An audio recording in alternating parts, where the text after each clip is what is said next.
जैसे ही कोई सांप किसी इंसान को काटता है वैसे ही कुछ इस तरीके से उस सांप का जहर इंसान के मांस में ट्रांसफर हो जाता है। देखो सांप के जबड़े में यहाँ ये वेनम ग्लैंड्स हैं। इन वेनम ग्लैंड्स में यहाँ पर ही ये जहर स्टोर रहता है और इसके जस्ट पीछे ये कंप्रेशर मसल्स होती हैं। जब सांप का मुंह बंद होता है तो उसके दांत ऐसे फोल्डेड होते हैं। जैसे ही सांप डसने के लिए मुंह खोलता है वैसे ही ये दांत खड़े हो जाते हैं। इससे कंप्रेशर मसल्स दबती हैं, उससे वेनम ग्लैंड पर प्रेशर आता है और कुछ इस तरीके से जहर सांप के दांतों से होता हुआ इंसान के शरीर में चला जाता है। सांप डसने के बाद लोगों की सबसे बड़ी गलती जो डॉक्टर्स बताते हैं वो ये कि जहर को रोकने के लिए इस तरीके से रस्सी बांध लेना, लेकिन असलियत तो ये है कि रस्सी बांध लेने से आप अपना और ज्यादा नुकसान कर रहे हो। हम सबको इस बात से एग्री करना पड़ेगा कि जहरीला सांप कभी भी किसी को भी काट सकता है। जिस वीडियो में 3D मेडिकल एनिमेशन की मदद से स्टेप बाय स्टेप मैं आपको गाइड करूंगा कि सांप काटने के बाद जान बचाने का सही तरीका आखिर है क्या। सबसे पहले तो ये समझो कि सांप का जो जहर है वो उसका थूक यानी कि उसका सलाइवा ही है। सांप का जहर यानी सलाइवा बेसिकली 3 चीजों से मिलकर बना हुआ होता है। वाटर जो कि 90% होता है, प्लस कुछ प्रोटीन होता है, प्लस थोड़ा सा एक्चुअल टॉक्सिन यानी जहर होता है। लेकिन हैरान करने वाली बात यह है कि अगर एक बूंद भी इस सांप के जहर की खून में डाली जाए तो ब्लड इतना ज्यादा गाढ़ा हो जाता है कि कुछ इस तरीके से जम जाता है। इंडिया में कोबरा सबसे ज्यादा कॉमन है, इसलिए उन्हीं का एग्जांपल ले लेते हैं। ये एक किंग कोबरा है और ये जब इंसान को डसता है तो ये आपके फ्लैश में यानी कि ये आपके मांस में अपना जहर छोड़ देता है। अब लोग ये सोच के रस्सी बांध देते हैं कि रस्सी बांधेंगे तो खून रुक जाएगा और खून रुक जाएगा तो जहर भी रुक जाएगा, लेकिन असलियत तो ये है कि इनिशियल लेवल पर सांप का जहर आपकी ब्लड वेसल्स में यानी आपके खून में ट्रेवल करता ही नहीं है, वो आपके लिम्फेटिक सिस्टम में ट्रेवल करता है। इस कॉन्सेप्ट को एक बहुत ही सिंपल एग्जांपल से समझो। इमेजिन करो ये जो सिटी है ये आपकी बॉडी है और ये जो हाईवे जा रहा है ये आपकी ब्लड वेसल्स हैं, यानी इनमें ही खून बहता है। अब हाईवे के बगल में ये जो आपको सर्विस लेन्स दिख रही है यही आपका लिम्फेटिक सिस्टम है। लिम्फेटिक सिस्टम में भी व्हाइट ब्लड सेल्स ट्रेवल करते हैं और इसका मेन काम होता है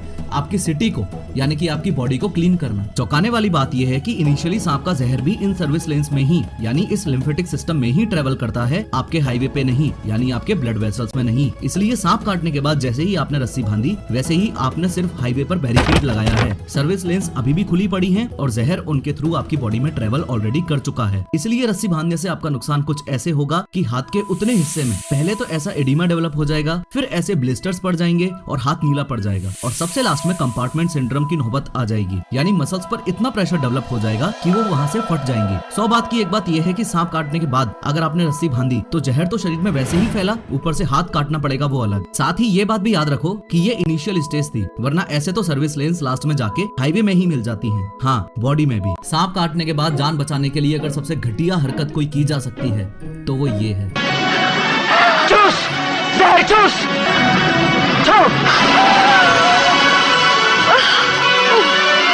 भाई जहर चूसना नहीं होता, ऐसा करने से एक नहीं दोनों ही मरेंगे। खैर, मॉडर्न मेडिकल साइंस का मानना है कि सांप के काटते ही सांप से दूर होने के बाद सबसे पहली कोशिश आपकी ये होनी चाहिए कि परेशान नहीं होना है, शांत रहना है। मैं समझ सकता हूँ कि उस समय शांत रहना असंभव है, इसलिए आपको बता रहा हूँ कि दुनिया में सिर्फ 30% सांप ही जहरीले होते हैं, 70% तो नॉर्मल सांप ही हैं और जो 30% जहरीले हैं उसमें से भी 50% चांसेस हैं कि सांप ने जहर इंजेक्ट किया ही नहीं, जस्ट आपको डराने के लिए उसने ड्राई बाइट किया था। मॉडर्न मेडिकल साइंस ये भी कहती है कि जहाँ सांप ने आपको काटा उस लिम्ब को बिल्कुल भी मूव नहीं करना है, क्योंकि जितना ज्यादा मूवमेंट करेंगे पूरी बॉडी में वेनम उतनी ही ज्यादा तेजी से फैल जाएगा। डॉक्टर्स का मानना है कि उस एरिया से ज्वेलरी और टाइट क्लॉथिंग भी टोटली रिमूव कर देनी चाहिए। स्ट्रिक्ट गाइडलाइंस ये भी है कि सांप काटने के बाद किसी भी सपेरे या तांत्रिक के पास बिल्कुल नहीं जाना है। सांप के जहर से बचाने के लिए 2 रियली इंपॉर्टेंट बातें ये हैं कि या तो आपके पास या जिस भी पर्सन को आपने हेल्प के लिए बुलाया है उसके पास सांप की फोटो या डिस्क्रिप्शन होना बहुत जरूरी है, और सांप ने कितने बजे आपको काटा ये बात पता होना भी बहुत जरूरी है। इनफैक्ट गाइडलाइंस तो ये भी कहती है कि सांप के काटने के बाद जैसे ही आप घाव धोके उस पर बैंडेज लगाते हो तो उसके ऊपर ही सांप के काटने का अप्रॉक्स टाइम भी लिख देना है। ऐसा इसलिए बोला जाता है कि हॉस्पिटल पहुंचते पहुंचते अगर पेशेंट बेहोश हो भी गया तो भी डॉक्टर को तो सही डिटेल बैंडेज पर दिख ही जाएगी। और सांप की फोटो खींच के रखने वाली बात के पीछे लॉजिक ये है कि एंटीवेनम्स बेसिकली 2 प्रकार के होते हैं, मोनोवेलेंट और पॉलीवेलेंट। आगे बढ़ने से पहले एक बात ये भी अच्छे से समझ लो कि सामने टेबल पर रखे हुए ये जो एंटीवेनम्स आपको दिख रहे हैं